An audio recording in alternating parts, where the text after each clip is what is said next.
Halo sahabat semua, terima kasih sudah hadir di channel ini. Channel yang selalu menghadirkan video-video terbaru seputar jiran Nusantara. Indonesia merupakan negara terbesar di kawasan Asia Tenggara, baik dari sisi wilayah, jumlah penduduk, maupun pengaruh regional. Peran strategis Indonesia kerap menjadi perhatian dan perbincangan negara-negara tetangga, mulai dari sektor ekonomi, pertahanan, hingga hubungan diplomatik di tingkat global. Tanpa basa-basi lagi, mari kita gas ke videonya.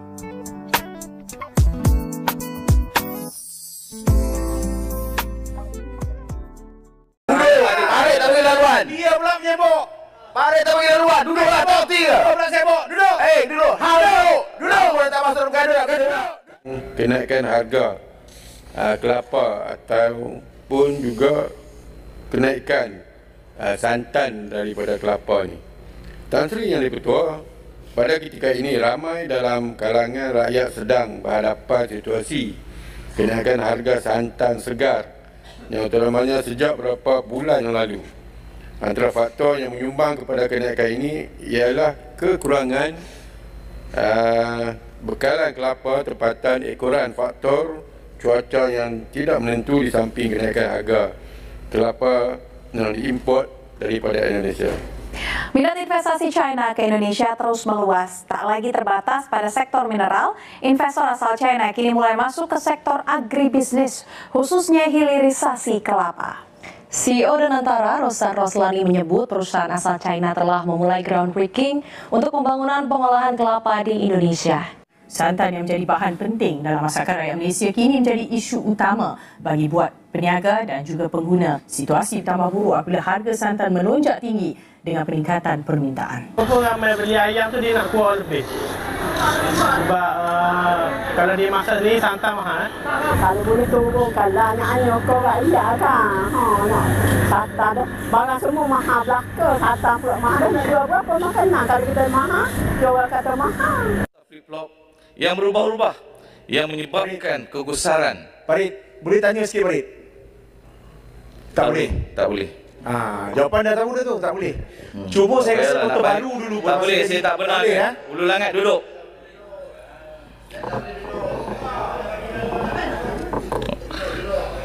Ketidakstabilan dasar kerajaan yang sering berubah-ubah tanpa ada tujuan jelas telah menyebabkan para pelabur kurang keyakinan terhadap keupayaan Malaysia sebagai destinasi pelaburan yang selamat dan menguntungkan. Pelaksanaan dasar yang tidak konsisten serta keputusan yang kelihatan dipengaruhi oleh kepentingan politik jangka pendek telah menjejaskan imej negara di mata dunia.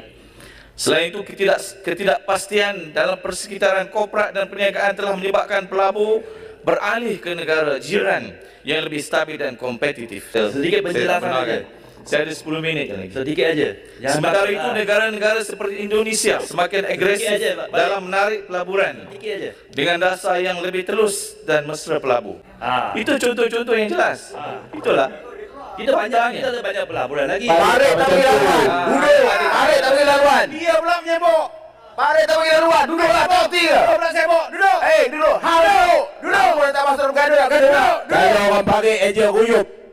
Okey. Saya ingin menarik perhatian Dewan Yang Mulia ini terhadap isu serius yang sedang melanda negara, iaitu ketiadaan beras tempatan serta kekurangan pengusahaan kilang padi dari kalangan Bumi Putra. Alhamdulillah, Menteri pun ada pada petang ini. Masalah ini bukan saja menjejaskan keselamatan makanan negara, tetapi juga memberi impak kepada kestabilan ekonomi dan kesejahteraan petani tempatan. Kekurangan beras tempatan berpunca daripada beberapa faktor utama, antaranya pengurangan kawasan tanaman padi akibat pembangunan tidak terkawal, kos operasi yang meningkat serta kebergantungan tinggi kepada import beras. Kerana ini menyebabkan harga beras tempatan tidak kompetitif sekaligus menekan pengeluar tempatan yang berdepan dengan pelbagai cabaran dalam meningkatkan hasil pengeluaran mereka. Ini menunjukkan bahawa tak payah nak bangga dengan angka-angka KDNK kita 5%. Kita akan unjurkan tahun ini another 4%. Alhamdulillah, baik. Tapi yang penting kepada kita, biarlah strategi itu mengena. Mengena pada saya adalah kek itu diperbesarkan dan dikongsi bersama dengan rakyat di bawah sana. Jangan figure menunjukkan baik, the reality on the ground, rakyat terasa terhimpit dengan kos sara hidup. Yang ini yang saya nak katakan ini. Dan salahkah saya nak sebut ini? Yang tiba-tiba ahli-ahli parlimen yang sebelah sana marah dengan saya. No, the figure is good. You cakap lah bagus. Saya kata dah betul, bagus. It is the figure. I am also talking about the reality. Saya nak bagi contoh lah. KDNK yang paling baik dalam negara kita adalah satu bandar kecil. Tahu di mana? Bintulu. The best KDNK pertumbuhan mengikut bandar. Tetapi kemiskinan besar. Lodging, one of the best KDNK per capita. Lodging lah di Kelantan. It is one of the best KDNK punya pertumbuhan.